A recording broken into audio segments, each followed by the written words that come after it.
সুন্দরবনে বাঘ আর মানুষের দ্বন্দ্ব দীর্ঘদিনের। বাঘের আস্তানায় ঢুকলে মানুষের ওপর ঝাঁপিয়ে পড়ে বাঘ, এতে কারো প্রাণ যায়, কেউ ভাগ্যগুণে বেঁচে ফিরলেও থেকে যায় ক্ষতচিহ্ন। সম্প্রতি বাঘের সাথে লড়াই করে বেঁচে ফিরেছেন মৌয়াল বাবুল গাজী। তাকে সহায়তার আশ্বাস দিয়েছেন রেঞ্জ কর্মকর্তা। ভোগান্তি ভুলে চলে আসুন রিগালে, ওয়ারেন্টি সহ স্টাইলিশ কালেকশন নিয়ে রেডি রিগাল ফার্নিচার।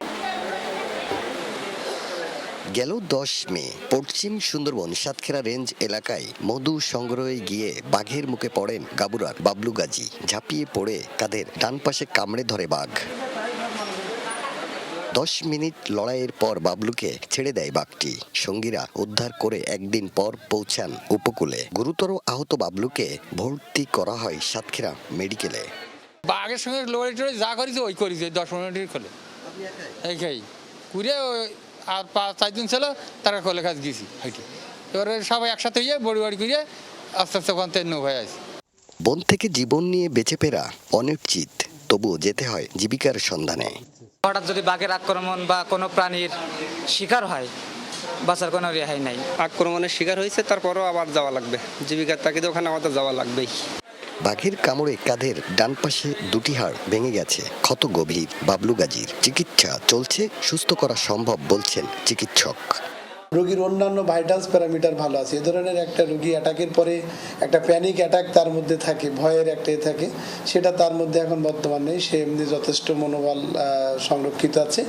বাঘের আস্তানায় গেলে আক্রমণ করে বাঘ, প্রয়োজন বিকল্প কর্মসংস্থান বলছেন উপকূলীয় বাসিন্দারা।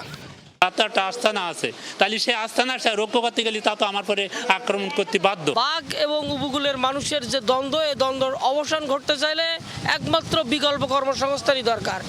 বাঘ মানুষ দ্বন্দ্ব নিরসনে নেওয়া হয়েছে নানা উদ্যোগ। আহত বাবলু গাজীকে সহায়তার আশ্বাস দিয়েছেন রেঞ্জ কর্মকর্তা।